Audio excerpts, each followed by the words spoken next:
ملک بھر میں عام انتخابات کے موقع پر سیکورٹی خدشات کے پیش نظر موبائل فون سروس اور انٹرنیٹ کی سروسز معطل کر دی گئی ہے۔ پولنگ کا عمل شروع ہونے سے قبل ہی اسلام آباد، راولپنڈی، پشاور اور کراچی میں سمیت مختلف شہروں میں موبائل فون سروس اور انٹرنیٹ کی سروسز متاثر ہو گئی ہے۔ ملک کے بیشتر علاقوں میں تمام موبائل نیٹ ورکس اور 4G انٹرنیٹ بند کر دیا گیا ہے۔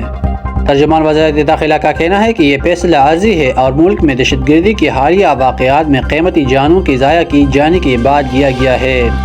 پاکستان ٹیلی کمیونیکیشن اتھارٹی PTA نے گزشتہ روز کہا تھا کہ حکومت الیکشن والے دن انٹرنیٹ بند نہیں کرے گی، تاہم اب صورتحال بدل گئی ہے۔ نگران وزیر اطلاعات مرتضیٰ سولنگی نے کہا تھا کہ الیکشن کے موقع پر موبائل سروس اور انٹرنیٹ بند کرنے کی کوئی گائیڈ لائن نہیں دی گئی ہے،